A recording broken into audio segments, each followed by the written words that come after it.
Okay សួស្តីអ្នកនរគ្នាថ្ងៃនេះខ្ញុំធ្វើការចែកម្លែកមេរៀនមួយគឺរបៀបដាក់ទំព័រជាភាសាខ្មែរអញ្ចឹងខ្ញុំធ្វើការបង្ហាញពីវិធីនៅថ្ងៃហ្នឹងថាតើយើងអាចដាក់ទំព័រឯកសាររបស់យើងជាភាសាខ្មែរបានដោយរបៀបណាដោយអ្នកនរគ្នាឃើញនៅក្នុងនេះទេអញ្ចឹងក្នុងនេះគឺជាឯកសាររបស់ខ្ញុំដាក់ប្រឡែងទេអ្នកនរគ្នាអូខេអញ្ចឹងអានេះខ្ញុំដាក់ទំព័រទី1នៃ4ទំព័រទី2នៃ2នៃ4នេះឬ3នៃ4ថាតើយើងត្រូវធ្វើម៉េចនៅក្នុង Word អូខេឥឡូវយើងបង្កើតឯកសារថ្មីមកអូខេអានេះអ្នកនរគ្នាអានេះគឺជាឯកសារថ្មីរបស់យើងអូខេអញ្ចឹងវាមានអីទេវាមានអត្ថបទមានអីទេអូខេយើងជាសេទៅឧទាហរណ៍អូខេអញ្ចឹងដើម្បីដាក់ទំព័រខ្ញុំគិតថាអ្នកនរគ្នាអាចដឹងហើយអញ្ចឹងអ្នកនរគ្នាអាចចូលទៅ insert អាចដាក់ footer អូខេអញ្ចឹងវាមាន style ច្រើនឬក៏មួយទៀតអ្នកនរគ្នាអាចធ្វើការដាក់ insert ឬក៏ page number នេះតើមកអ្នកនរគ្នារើស bottom ឬក៏ style ណាមួយមកឥឡូវទីហៅថាខ្ញុំយក page 1 of 1នេះអូខេយកហ្នឹងចុះអូខេវាចេញចេះនេះឃើញទេអញ្ចឹងធ្វើម៉េចទើបយើងដូរវាទៅជាភាសាខ្មែរវិញអូខេអញ្ចឹងវិធីទី1ខ្ញុំនឹងប្រើវិធីលឿនអ្នកនរគ្នាអញ្ចឹងទី1អ្នកនរគ្នា select លើវាអានេះបើសិនមកយើងយកឧទាហរណ៍ថាខ្មែរ OS ធម្មតាថាតើទៅទេចាំមើលខ្ញុំវាយពាក្យថាខ្មែរ OS ខ្មែរ OS អូខេអ្នកឃើញទេអានេះទោះយើងដូរទៅជាខ្មែរក៏វាអត់ទៅដែរ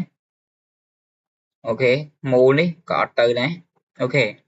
អញ្ចឹងភាសាខ្មែរយើងបើសិនមកអ្នកគ្នាចង់ដូរទំព័រហ្នឹងគឺអ្នកគ្នាត្រូវរកប៉ុនមួយឈ្មោះថាដូចថាខ្មែរសៀមរាបហើយមានពាក្យថា KH Auto អូខេអញ្ចឹងខ្ញុំទៅរកខ្មែរ OS ឥឡូវខ្ញុំរកអ្នកគ្នា font គឺ font ដែលយើង install ខ្មែរ OS ខ្មែរ OS Auto នេះខ្មែរ OS Auto ខ្មែរព្រៃវែង Auto ខ្មែរសៀមរាបអញ្ចឹងអូខេអញ្ចឹងអ្នកគ្នាទៅរកមកអញ្ចឹងអា font របស់ហ្នឹងបើសិនបើអ្នកនរគ្នាអត់មានទេអ្នកគ្នាអាចធ្វើការ download ក្នុងវីដេអូខ្ញុំបានខ្ញុំដាក់ក្នុង description នេះឥឡូវថាយកសៀមរាបចុះនេះឃើញទេពេលខ្ញុំដាក់ select លើសៀមរាបអានេះខ្មែរ OS សៀមរាបអ្នកនេះពេលខ្ញុំ select វាអត់មានទេប៉ុន្តែបើខ្ញុំយកពាក្យថាខ្មែរ OS សៀមរាប KH Auto វាធ្វើការ load ទៅជា page មានអក្សរខ្មែរអូខេឥឡូវ select យកហ្នឹងចុះអូខេអញ្ចឹងអានេះវាអត់ទៅអ្នកគ្នាភាសាអង់គ្លេសអញ្ចឹងអ្នកគ្នាលុបវាចុះលុបឲ្យដូរជាភាសាខ្មែរមកសរសេរខ្មែរមក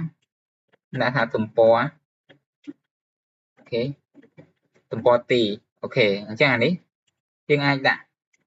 ន័យមកអូខេនេះឃើញទេអញ្ចឹងវាធ្វើការទៅដូរទៅជាភាសាខ្មែរឥឡូវខ្ញុំ enter មក page ទៀតចុះផងអូខេនេះឃើញទេអញ្ចឹងនៅពេលដែល enter វាធ្វើការ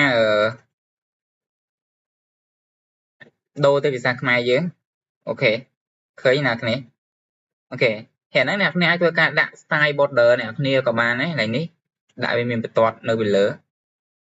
អូខេប៉ុណ្នេះបានហើយអូខេអញ្ចឹងយើង preview មើលអូខេអ្នកឃើញទេពេល preview គឺវាចេញត្រូវអូខេអូខេអាហ្នឹងគឺជាវិធីទី1ឥឡូវវិធីទី2ខ្ញុំគិតថាអ្នកគ្នាតែងជាទៅអ្នកពីមុននេះគាត់ធ្លាប់ប្រើវិធីទី2គឺយើងត្រូវដូរ font របស់យើងហ្នឹងទៅជា lemon អូខេអូខេឥឡូវខ្ញុំ insert page number ដែរខ្ញុំយក bottom អូខេ page អញ្ចឹងវិធីហ្នឹងបើប្រៀបធៀបមួយវិធីមុនវាអាចរៀងយឺតបន្តិចអូខេអញ្ចឹងអ្នកគ្នាដូរ font ដូចគ្នាប៉ុន្តែយើងរកពាក្យថា lemon អ្នកគ្នាមក lemon x on មកអូខេអញ្ចឹងអានេះវាដូរអញ្ចឹងអ្នកគ្នាដូរវាទៅជាទំព័រមកទំព័រទីអូខេហើយអាកន្លែងនេះយើងដូរទៅជាន័យមកអូខេគេន័យដាក់រៀងធំទៅទីហោអូខេឥឡូវខ្ញុំ enter ចុះទៀតវាមិនខុសគ្នាហ្មងនេះអ្នកគ្នាពីហ្នឹងគ្រាន់មួយ lemon មួយខ្មែរ Unicode អូខេឃើញទេអញ្ចឹងវាធ្វើការរត់ត្រូវអូខេអញ្ចឹងយើង preview មើលអូខេឃើញទេ2នៃ3 ទំព័រ2នេះ3ទំព័រ2នេះ3 1នេះ3ហ្នឹងទៅអូខេអញ្ចឹងជាក់ស្ដែងក្នុង Excel ដូចគ្នាណាគ្នា Excel ហើយខ្ញុំបង្ហាញក្នុង Excel បន្តិចចាស់អូខេ Excel ឥឡូវទៅឧទាហរណ៍ថាខ្ញុំគូស column ឲ្យបាន4ច្រើនទំព័រទៅអូខេខ្ញុំ preview អូខេអញ្ចឹង page នេះអត់មានទំព័រទេអញ្ចឹងរបៀបដាក់ទំព័រអ្នកគ្នាអាចដឹងហើយយើងចូលទៅ page layout ហើយ page setup តោះមកអ្នកគ្នាយកពាក្យថា header អូខេឥឡូវខ្ញុំយក footer ចុះ style ខ្ញុំយក page 1 អស់មិញដូចអាមិញទេអ្នកគ្នាអូខេអ្នកគ្នាអញ្ចឹងនេះវាដាក់ page 1 of 1អញ្ចឹងអ្នកគ្នាត្រូវធ្វើការ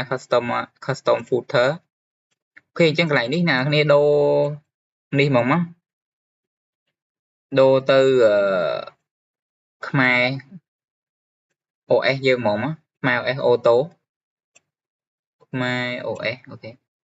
ហើយសៀមរាប auto ចុះខ្ញុំយកប៉ុន12អូខេអូខេអ្នកឃើញចេញនេះចេញអូខេអញ្ចឹងយើង preview មើលអូខេអញ្ចឹង page 1 of 3អញ្ចឹងអ្វីអ្នកគ្នាត្រូវដូរមួយទៀតគឺដូរភាសាអង់គ្លេសមិញអ្នកគ្នាអញ្ចឹងយើងដូរមក custom យ៉ា custom footer ឯងអញ្ចឹងអា page នេះយើងដូរទៅជា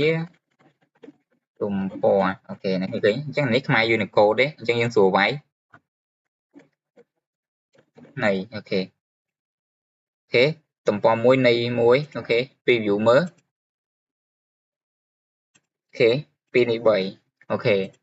អូខេអរគុណអ្នកគ្នាអញ្ចឹងមេរៀនថ្ងៃនេះគឺមានតែប៉ុណ្្នឹងទេបើសិនអ្នកគ្នាមានជាចម្ងល់អីអាច comment ក្នុងវីដេអូក្រោមបានបាយបាយជួបគ្នានៅមេរៀនបន្ទាប់